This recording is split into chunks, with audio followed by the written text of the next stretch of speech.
കേരളത്തിൽ അപകടങ്ങൾ വർദ്ധിച്ചു വരികയാണ്. വാഹന അപകടങ്ങൾ മൂലം ഏകദേശം 2 ലക്ഷം പേരാണ് ഇപ്പോൾ നമ്മുടെ ഇടയിൽ നിന്നും ഇല്ലാതായത്. അതും ഈ ഒരു 2 വർഷത്തിനിടെ.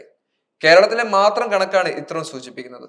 ഇന്ത്യയിലെ ആകെ മൊത്തമുള്ള ശതമാനം നോക്കുകയാണെങ്കിൽ 20% കേരളത്തിൽ മാത്രം സംഭവിച്ചു കഴിഞ്ഞു.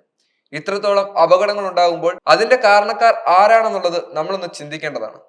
സർക്കാരിന്റെ പേരിലോ അല്ലെങ്കിൽ വഴിയുടെ പേരിലോ അല്ലെങ്കിൽ വാഹനത്തിന്റെ പേരിലോ ഓടിക്കുന്ന ആളുകളുടെ പേരിലോ എല്ലാം ഈ ഒരു കുറ്റം നമ്മൾ പറഞ്ഞു പരത്തുന്നുണ്ട്. എന്നാൽ യഥാർത്ഥത്തിൽ ആരാണ് തെറ്റുകാർ? എന്തൊക്കെ പരിമിതികൾ ഉണ്ടെങ്കിലും വാഹനം ഓടിക്കുമ്പോൾ നമ്മൾ ശ്രദ്ധിക്കേണ്ട പല കാര്യങ്ങളുമുണ്ട്. ആ കാര്യങ്ങൾ ശ്രദ്ധിച്ചാൽ ഒരു പരിധിവരെ അപകടങ്ങൾ കുറയ്ക്കാൻ നമുക്ക് സാധിക്കും. വർദ്ധിച്ചു വരുന്ന അപകടങ്ങൾക്ക് പ്രധാനപ്പെട്ട കാരണം നമ്മുടെ അശ്രദ്ധ തന്നെയാണ്. കാരണം വഴിയിൽ കൂടെ പോകുന്നവരുടെ ജീവൻ വരെ ഇല്ലാതായതിന്റെ കാരണക്കാർ വണ്ടി ഓടിച്ചുന്ന ഡ്രൈവർ തന്നെയാണ്. തീർച്ചയായും വഴികളിൽ പല പ്രശ്നങ്ങളും ഉണ്ടാകാം. വലിയ കുഴികൾ ഉണ്ടാകാം, പോസ്റ്റുകൾ ഉണ്ടാകാം.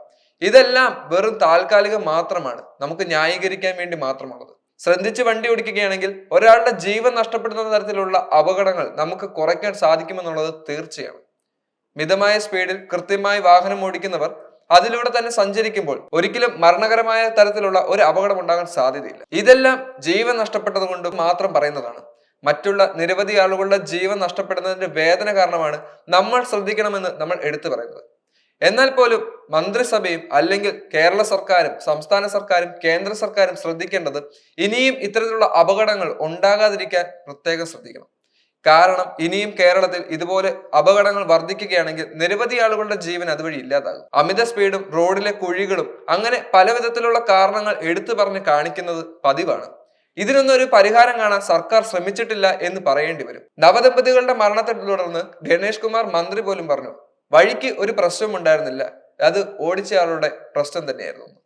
എന്നാൽ അതേസമയം ആക്സിഡന്റ് നടന്ന സ്ഥലത്തെ അവിടെയുള്ള ആളുകൾ പറയുന്നു ഈ വഴിക്ക് വീതി കൂട്ടേണ്ടത് ആവശ്യമാണെന്നും അതിനുവേണ്ടി സർക്കാർ സ്ഥലം എടുക്കുകയും ചെയ്തിട്ടുണ്ടെന്നും. എന്നാൽ ഇതുവരെയും ആ സ്ഥലം ഏറ്റെടുത്ത് വഴി കൃത്യമായി പണിതിട്ടില്ല എന്ന് നാട്ടുകാർ തന്നെ പറയുന്നുണ്ട്. ഇത്തരത്തിലൊരു സാഹചര്യത്തിൽ അങ്ങോട്ടും ഇങ്ങോട്ടും തമ്മിൽ തല്ലാതെ കൃത്യമായി ഇത്തരത്തിലുള്ള വഴികളെല്ലാം ചെയ്തു വരുന്നെങ്കിൽ ഒരു പക്ഷേ അപകടം ഒന്ന് കുറയ്ക്കാമായിരുന്നു. എന്നാൽ പോലും വണ്ടി ഓടിക്കുന്ന ഓരോരുത്തരും ശ്രദ്ധിക്കേണ്ട പല കാര്യങ്ങളുണ്ട്. നവദമ്പതികളുടെ മരണത്തിന് കാരണമായത് വണ്ടി ഓടിച്ചിരുന്ന വ്യക്തി ഉറക്കം വന്നതുകൊണ്ടാണ്. നിങ്ങൾക്ക് ഉറക്കം വരികയാണെങ്കിൽ നിങ്ങൾ ഉറങ്ങുക തന്നെ ചെയ്യണം. ഒരിക്കലും ജീവിതം വെച്ച് കളിക്കരുത്. പ്രത്യേകിച്ച് വീട് അടുക്കുമ്പോഴാണ് നമുക്ക് ആത്മവിശ്വാസം കൂടുന്നത്.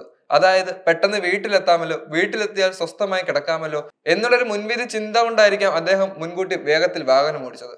അതാണ് ആ വീടിന്റെ അടുത്തെത്തിയപ്പോൾ ഉണ്ടായ അപകടത്തിന് കാരണമായത്. ഇത്തരത്തിലുള്ള ഒരു സാഹചര്യത്തിൽ ഡ്രൈവർ സ്വയം നിയന്ത്രിക്കേണ്ടത് അത്യാവശ്യമാണ്.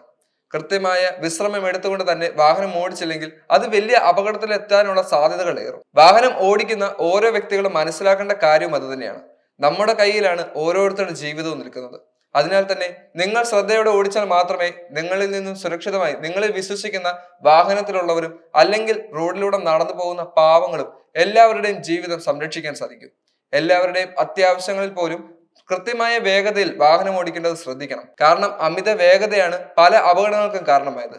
ആലപ്പുഴയിൽ ഉണ്ടായ വാഹന അപകടം, അതുപോലെ തന്നെ പാലക്കാടുണ്ടായ വാഹന അപകടം, ഇപ്പോഴുണ്ടായ വാഹനാപകടം, ഇതെല്ലാം ശ്രദ്ധിച്ചാൽ ഏറ്റവും കോമൺ ആയിട്ട് കാണാൻ സാധിക്കുന്നത് അമിത വേഗതയിൽ ഓടിയ വാഹനം തന്നെയാണ് ഈ അപകടങ്ങളെല്ലാം ഉണ്ടായതിന്റെ പ്രധാനപ്പെട്ട കാരണം.